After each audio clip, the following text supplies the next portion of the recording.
Vamos a continuar con la historia y el arte en los Estados Unidos de América.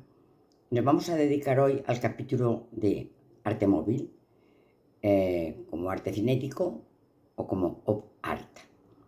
Realmente, versión del arte en movimiento, aunque en el primer caso es un movimiento real, en el segundo caso es un movimiento figurado. Vamos a intentar explicarlo para que entendamos cuál es la diferencia entre cada una de estas dos manifestaciones artísticas, que también van a ser muy puramente americanas, porque se van a pasar mucho en el desarrollo técnico, el cual es muy importante en el mundo de los Estados Unidos de América. Bueno, pues hemos dicho que puede encontrarse en dos partes importantes, el arte cinético y el op art, que son dos corrientes artísticas basadas en la estética del movimiento. Está principalmente representado en el campo de la escultura, donde es uno de los recursos más fáciles donde se puede expresar el movimiento de una obra de arte. El cuadro pues no debe estar quieto.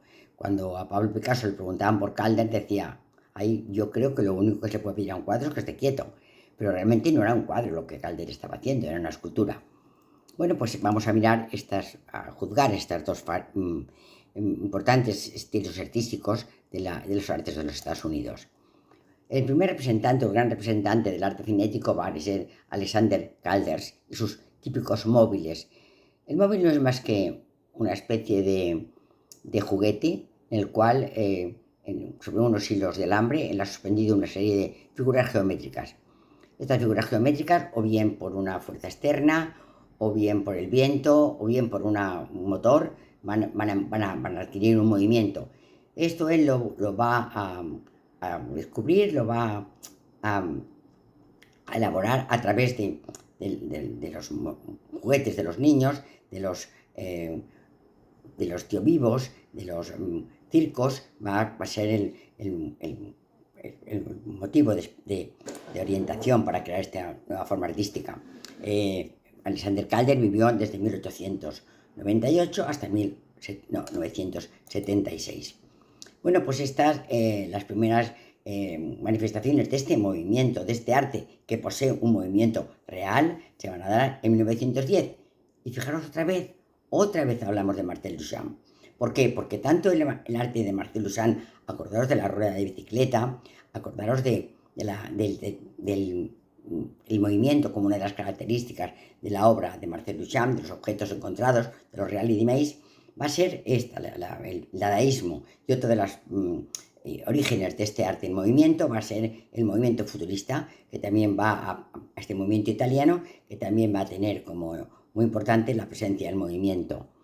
Bueno, más adelante Alexander Calder va a inventar el móvil, que es como un tipo de escultura que está formada por alambre y por pequeñas piezas de metal o de otros elementos suspendidos, que se mueven ligeramente por la acción del aire, el aire ambiental o incluso el aire de un motor que se le puede acoplar a esta especie de obra de arte o a esta especie de artilugio que queremos ver como, bueno, pues fue un arte muy valorado. Yo me acuerdo cuando estuve en Venecia, en la casa de Peggy Guggenheim, en el dormitorio de Peggy, la cabecera de su cama era un móvil de Calder. Es decir, que ha sido un arte altamente valorado. Porque ya vemos, como siempre, y a partir de hace unas clases, nos hemos dado cuenta que lo importante en el arte no es la obra en sí, sino la idea que fue capaz de generar esta obra de arte.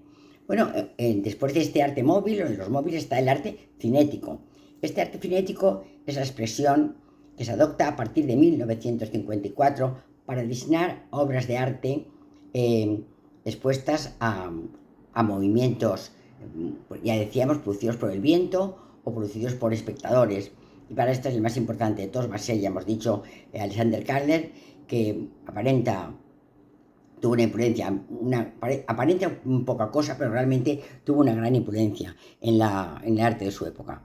Exhibió sus móviles por primera vez en los años 30 y su idea, que hemos dicho antes, se originó de un divertido juguete de los niños. Aquí tenemos los móviles de Alexander Calder, que hoy llenan nuestros museos y además con una entidad importante, es decir, que realmente fue una idea muy original la que hizo crear esta nueva modalidad de arte que va a poner en moda, ya les hemos dicho, Alexander Calder. Aquí tenemos otro de los móviles, hemos dicho siempre, la composición es la misma, son unas varillas metálicas sobre las que penden unas figuras geométricas en colores para dar más agilidad a la composición de formas geométricas. Otro móvil de Alexander Calder. Bueno, estos son los móviles de Alexander Calder. Esto es uno que se encuentra en París, en el barrio de Les Halles, muy cerca del Museo Pompidou. Aparecen estos móviles de Alexander Calder. Bueno, una variación del arte en movimiento va a ser el op art. En este caso ya el arte ya no es real, es un arte fingido, es un arte sugerido, es un arte observado, pero que no es real. Es decir, ¿cuáles son las características de este op art? Es ausencia total de movimiento, todas sus obras son físicamente estáticas, lo cual lo diferencia extraordinariamente del arte cinético. Lo que se pretende es crear efectos visuales, como movimiento aparente, como vibración, como parpadeo, como difuminación. ¿Usando qué recursos? Usando recursos como líneas paralelas, tanto rastros rectas como sinuosas, que se aproximan, que se alejan, y también como contrastes de efectos cromáticos. Es decir, que va a ser el dibujo lo que va a generar una sensación de movimiento que nosotros vamos a percibir como tal movimiento. Eso está basado en una propiedad de la retina, que la retina es incapaz de separar dos líneas cuando están demasiado próximas. Entonces, este juego de aproximación-alejamiento lo que genera en nuestra retina es la sensación de un movimiento. Es decir, que se crean falsas sensaciones de movimiento. Son fenómenos puramente ópticos que se van a la retina. En la retina no van a pasar, no va a haber ninguna intervención de nuestro pensamiento, de nuestras vivencias, no hay ningún tipo de expresión, son totalmente movimientos de impresión. Para nada la expresión va a tener que ver con nada del arte cinético. Nació en Estados Unidos en 1958, conocido como una aceptación del optical art, el arte óptico. El op art viene de este movimiento, de esta aceptación inglesa, de este arte móvil, que realmente no es móvil, sino que tiene una movilidad figurada. Bueno, pues se basa fundamentalmente ya no en principios físicos, sino en principios científicos de visuales. Realmente ya hemos dicho de aproximación, alejamiento de líneas y de combinación de colores. Es un arte completamente impersonal, en el cual de la retina no pasa. No hay ninguna aportación personal a este arte, no hay ninguna expresividad, no hay ninguna interpretación, no hay ninguna... hay una iconografía, pero no hay ninguna iconología. El espectador no puede modificar la configuración que se le ofrece. Va a ser como una derivación de lo que será la abstracción geométrica. Es decir, se va a basar fundamentalmente en figuras geométricas que no son icónicas ni son expresivas en ningún sentido. Ni van a crear expresividad, ni van a crear sensaciones, ni van a crear ninguna interpretación. Van a ser tan solo iconográficas, en figuras geométricas iconográficas. Se acuñó en un artículo que se publica en 1964 por la revista Times, ante un grupo de artistas que se reúnen para crear ilusiones ópticas. Entonces, después de esto, pues el movimiento adquirió el op art o arte óptico, que luego quedó reducido a op art. Bueno, pues el cine es que es el ojo el responsable. Es el ojo el que reacciona, ante estas variaciones que no de movimiento, sino de línea y de color. Es en 1965 cuando el MoMA organiza una primera exposición de estos grandes artistas, grandísimos artistas del op art, que van a ser Victor Vasarely, la gran Brigitte Relley, Frank Stella y Joseph Albert. Estos van a ser los grandes 4 jinetes del apocalipsis del op art.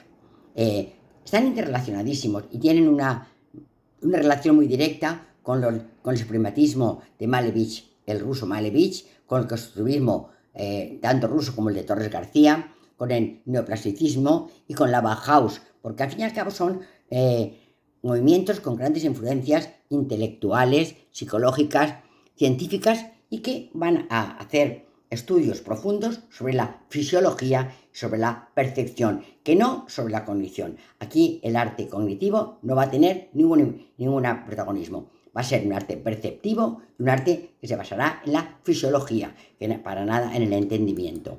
Aquí tenemos, por ejemplo, uno de sus orígenes, que está en el suprematismo que puso de moda Kasimir Malevich en la Rusia después de la revolución de 1918, cuando estaba en el poder Lenin. A la llegada de Stalin terminó todas estas novedades artísticas y Stalin volvió al arte clásico, toda expresión artística, considerando también estos artes degenerados, como anteriormente había pasado como posteriormente va a pasar con Hitler.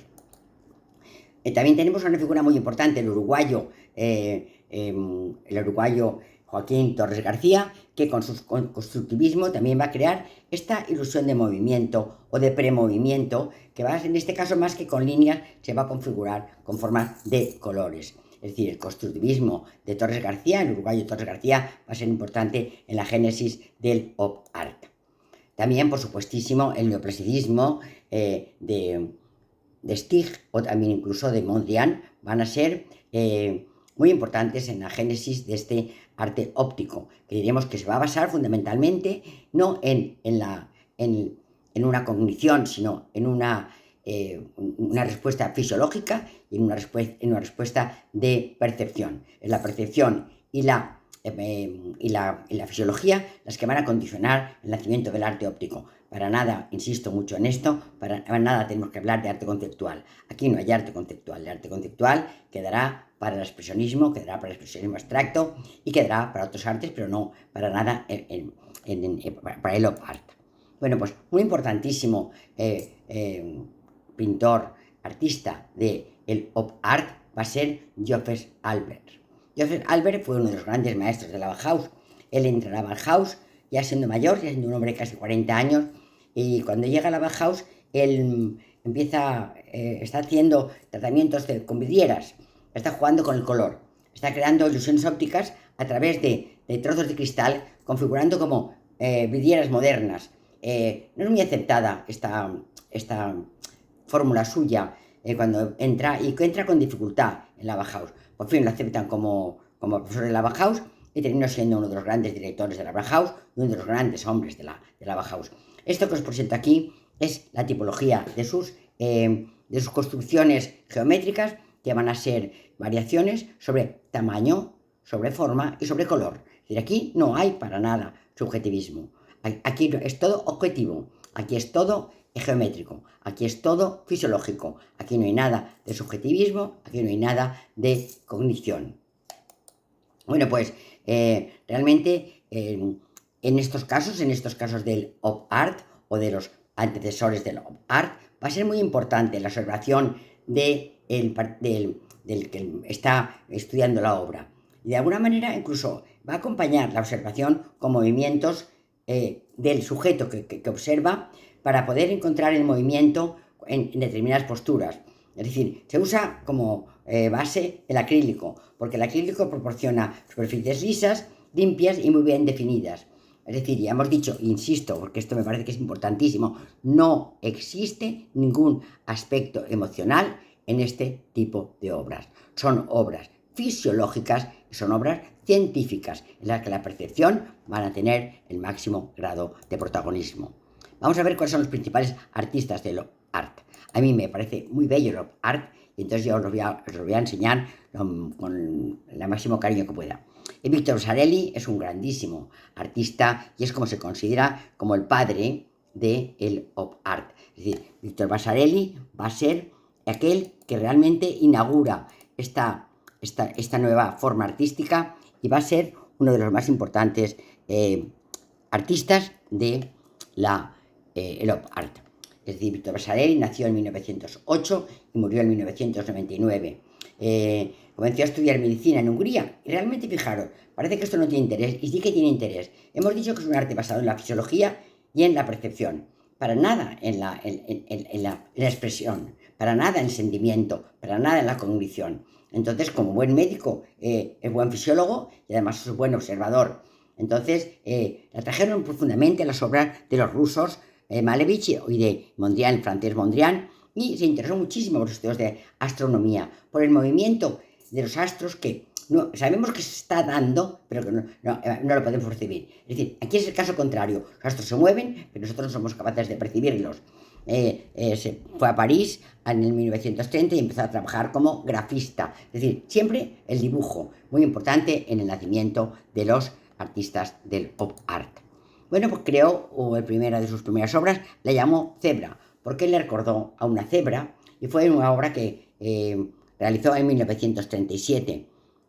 Durante las 2 décadas siguientes se dedicó a crear modelos propios del arte abstracto geométrico, con efectos ópticos de movimiento y ambigüedad, con efectos ópticos, que no con movimiento. Es decir, creó una especie de modelos que van a ser luego, van a servir como base para otras creaciones artísticas semejantes.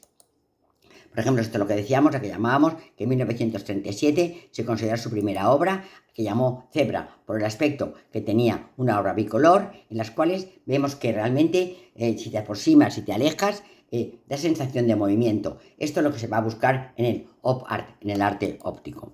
Clary y Berto Vasarely fundaron en 1971 la Fundación Vasarely, una institución sin ánimo de lucro, reconocida como de utilidad pública.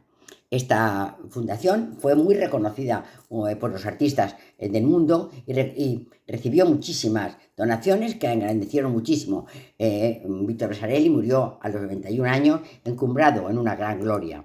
Esta es una de sus obras, una de sus maravillosas obras, donde el movimiento no está, el movimiento se percibe, el movimiento se siente, el movimiento no se experimenta, pero el movimiento no se expresa. Es decir, percepción, formas geométricas que van adquiriendo diferentes formas, pero para nada todo objetivo. En el arte, en el art es todo objetivo. Este es otro de sus creaciones maravillosas, donde este juego de entrantes y salientes, esta combinación de colores, va a producir esta sensación de movimiento, como ocurrirá, por ejemplo, también en esta especie de enrejado que va a crear en 1967. Como decíamos antes, eran modelos sobre los cuales va a variar. Este es un modelo, puede cambiar en el tamaño de las células, puede cambiar en el color que lo realice, puede cambiar en la combinación de colores, puede cambiar. El modelo es este y se va a poder hacer variaciones sobre este mismo modelo. Igualmente como con este, igual que hará Albert hará un modelo y sobre ese modelo va a hacer variaciones sobre el modelo en distintos colores, con distintos tamaños, con distintas proximidades entre las líneas, creando diferentes maneras de percibir un movimiento que no existe. Maravilloso. Vasarely, 1973.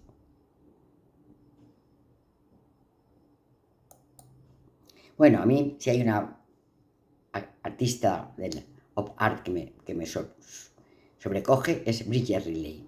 Nació en 1931 y estudió en la Royal Academy de Londres. Es una de las figuras más destacadas del pop art, siendo muy influente, muchísimo. Es una inglesa que va a influir muchísimo en los grandes artistas del pop art americano. Creó complejas configuraciones que fueron capaces de producir extrañísimos y complicadísimos efectos ópticos llamativos, muy importantes y muy variados. Vamos a ver, por ejemplo, ella va a jugar fundamentalmente con la proximidad de las líneas, con el distinto grosor de la línea y con el movimiento de la línea, más que con el color. Aunque también va a hacer obras en color, va a utilizar mucho como elemento iconográfico de sus obras el blanco y negro. Es decir, que él no va a necesitar el uso del color, tan solo con el grosor de la línea, la proximidad de la línea y el movimiento de la línea se van a crear estas falsas ondas.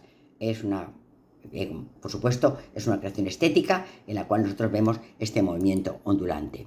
Bueno, pues influyó muchísimo el puntillismo de Seurat. Los puntillistas, Seurat y Signat, van a ser, con su técnica de puntos que están tan próximos que a veces somos incapaces, nuestra retina, de separarlos, aquellos que crearon ese falso movimiento. Ella se basó muchísimo en esto. Ahora bien, como hemos dicho antes, elimina el color y hace grandes superficies planas y además utiliza fundamentalmente el blanco y negro. Durante 1961 al 65 realiza numerosas obras en blanco y negro. Por ejemplo, esta es una de sus maravillosas obras de op art, otra de ellas, en la cual la proximidad, la lejanía, el tamaño, que no el color, van a hacer esta sensación de falso movimiento. Esta es una maravillosa obra de arte de Bridget Riley, la inglesa, londinense, que influyó tantísimo en los artistas del pop art americano. Bueno, esto es una de las grandes obras de arte que va a repetir con distintas grosor en las líneas, con distinta proximidad en las líneas. Aquí ya el color ha empezado, ya digo, pero no lo necesita, ella crea pop art sin necesitar el color.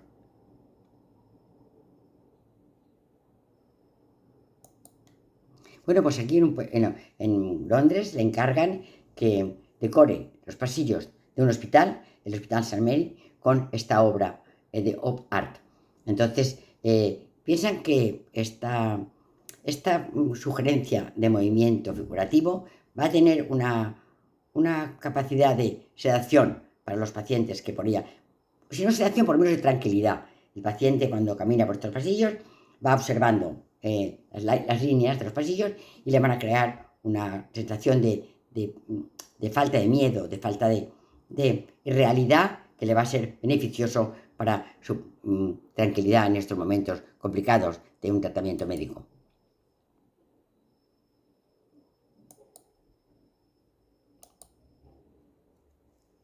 Bueno, pues fue muy influyente en artistas de otros lugares y también creo, como ya hemos dicho, pinturas que fueron capaces de de generar diseños e instrucciones para otros artistas. Hizo gran hincapié en que el elemento conceptual de su trabajo es muy importante, más importante que la cualidad individual de la ejecución. Es decir, lo importante para Bridget Riley no es la ejecución de la obra, sino el proyecto sobre el cual va a basar esta obra. Lo importante en Bridget Riley es generar un patrón que en sí mismo genere movimiento ficticio y no importa tanto cómo se haga, ni qué color se haga, ni qué grosor se hagan las líneas. Lo importante es crear estos patrones y esto va a ser lo que ella va a exportar. No va a exportar la copia en sí de sus obras de arte, sino va a exportar esta serie de modelos que van a ser muy importantes en la ejecución del arte óptico en el mundo. Bueno, pues hemos dicho también que un importante pintor, artista de este movimiento va a ser Joseph Albers. Nació en Botron, era un hombre nació en Westfalia y se vio muy influenciado por Cézanne, como todos, y por Henri Matisse, como hemos visto ya anteriormente, el pintor de la línea, también por Pierre Mondrian, el de las rayas, y en 1920 empezó a estudiar en la Bauhaus de Weimar, y allí al principio ya hemos dicho que fue un poco rechazado porque lo que presentó él como proyecto fue elaboración de vidrieras con objetos encontrados, con cristales encontrados, y bueno, pues, no tuvo mucho éxito su idea, pero se le vio en él cualidades creativas y entonces se le nombró enseguida jefe del departamento de diseño.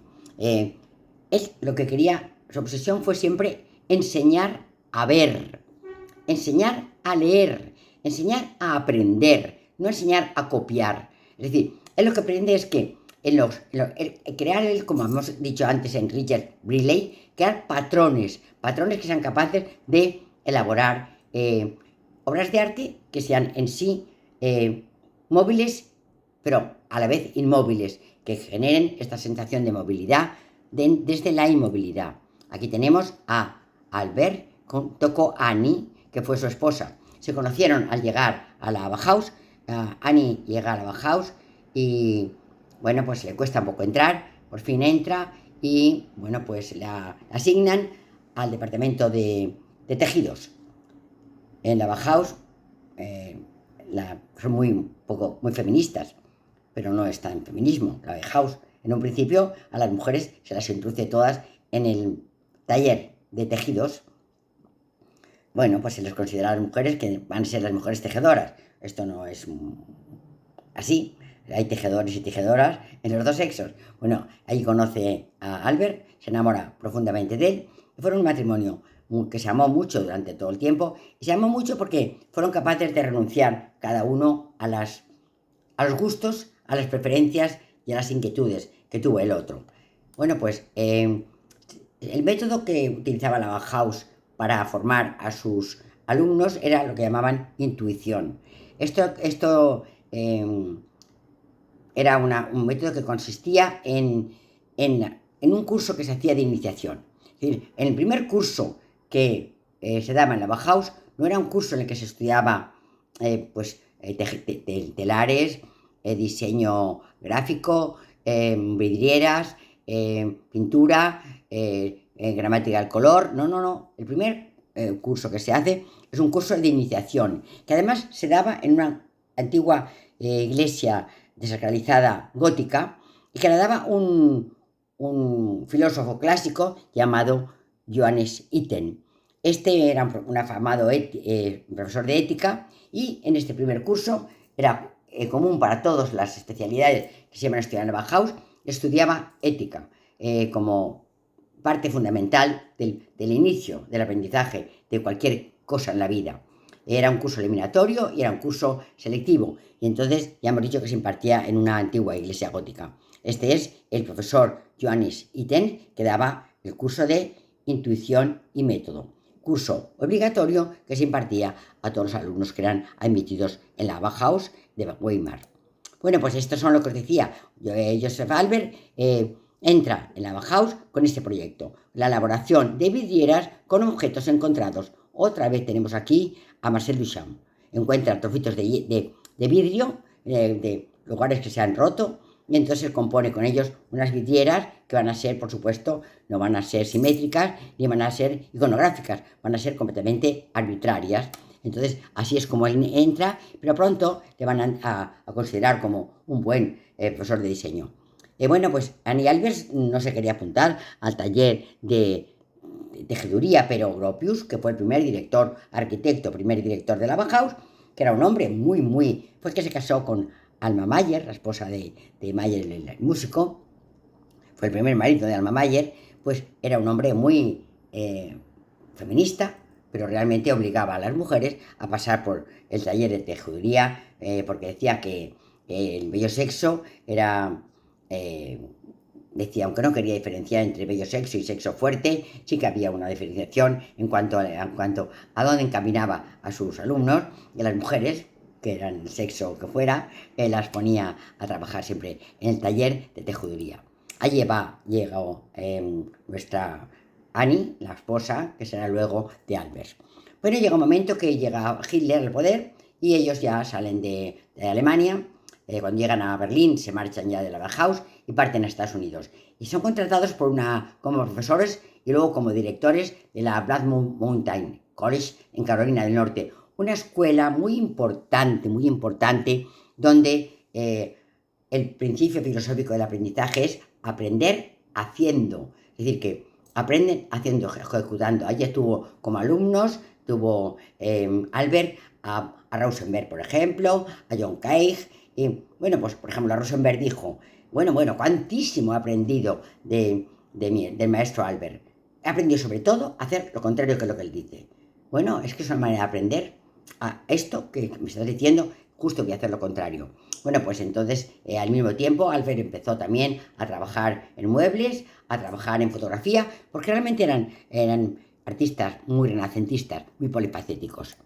Bueno, pues entre sus alumnos ya os decía John Cage y Robert Rauschenberg. Rauschenberg es aquel que era un neodadaísta, que obtuvo la Bienal de Venecia y se pintó en su lengua. Aquel que exponía trozos de aquellas refinerías de petróleo.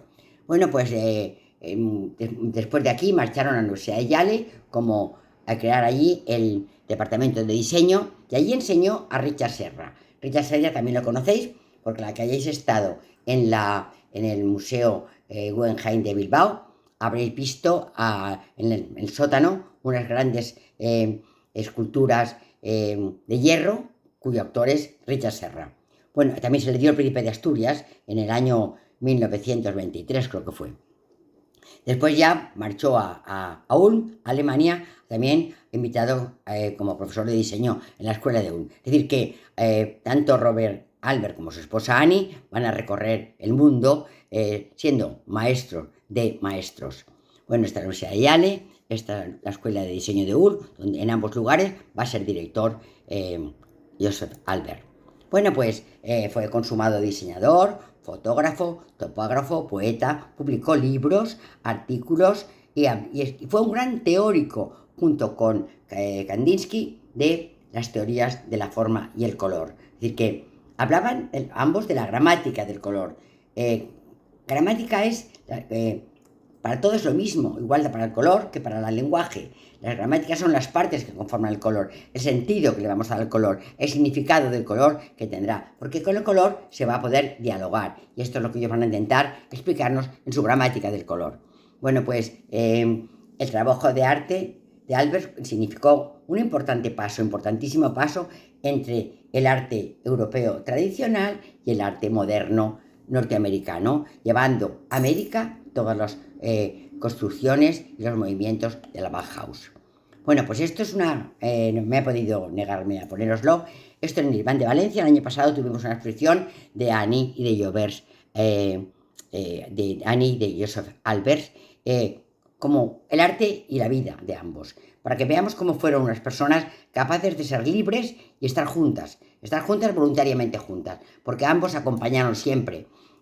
Bueno, pues llegan al Iván, pues ellos vivieron su arte por separado, pero influyeron muchísimo uno sobre el otro. Ambos hemos dicho que empezaron en la Bauhaus y ella empezó allí fundamentalmente a explorar técnicas de tejeduría.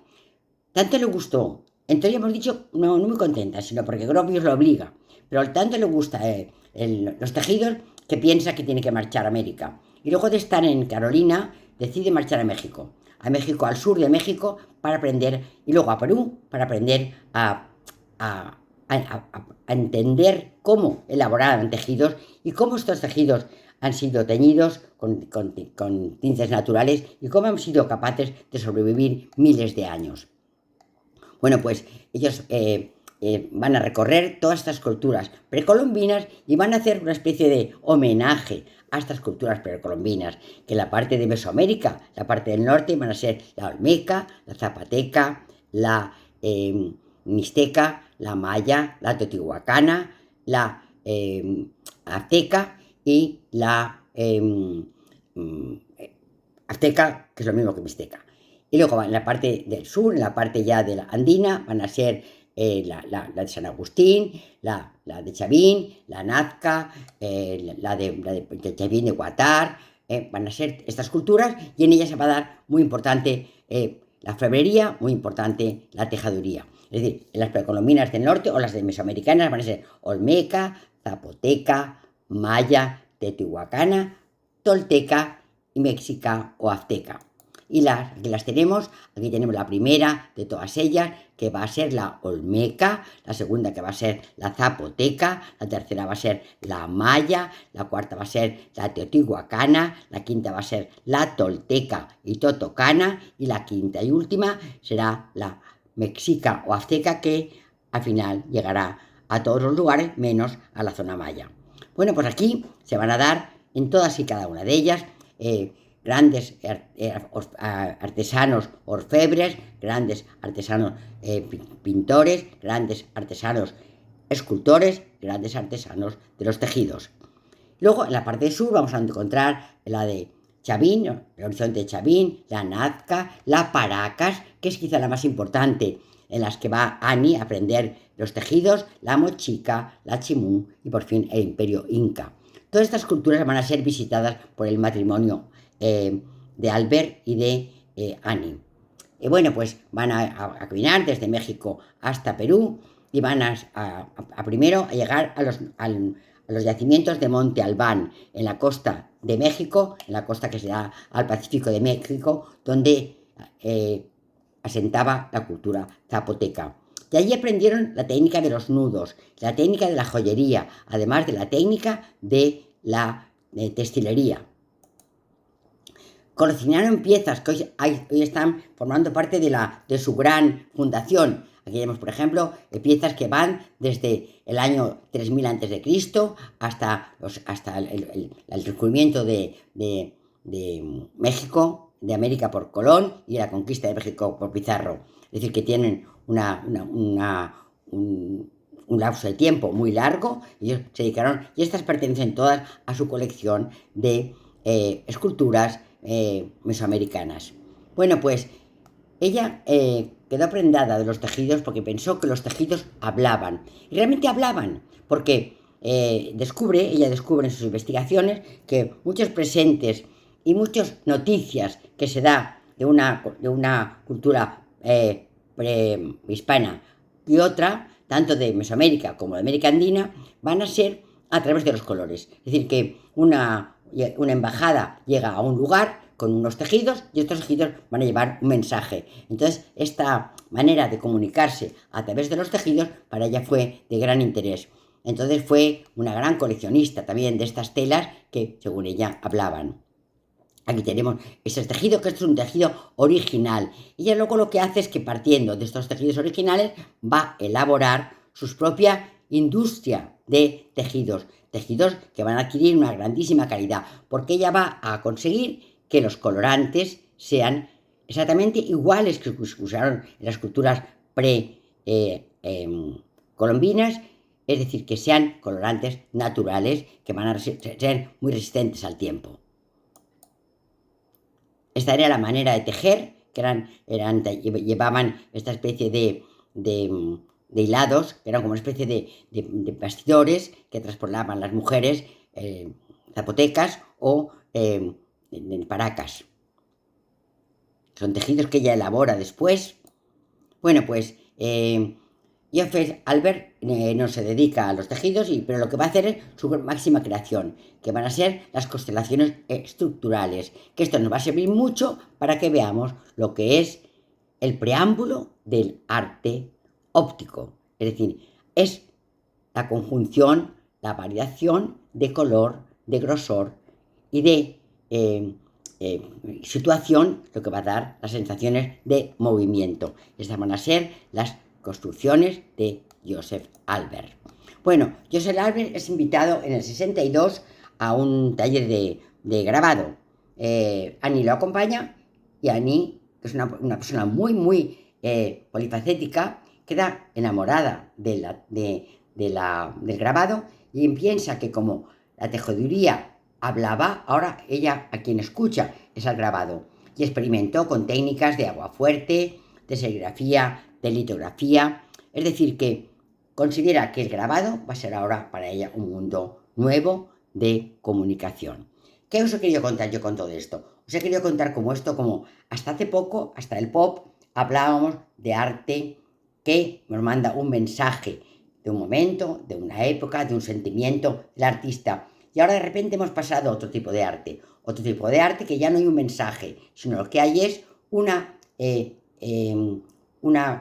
forma de figuración, una forma de técnica. Entonces hemos cambiado dos formas, una forma que es subjetiva y hemos pasado a la forma objetiva. Decíamos que el arte nace como objetivo, con la vanguardia del siglo XX se hace subjetivo y que luego a partir de este op art otra vez la objetividad volverá a reinar en el arte. Es decir, ellos van a ver en estos nuevos artes una forma de un medio de comunicación. Y otra cosa que quiero hacer hincapié es en la variabilidad de estos artistas, en que realmente no son artistas que tejen, que hacen grabados, que hacen esculturas, que pintan, sino que son artistas que hacen arte, arte con mayúscula.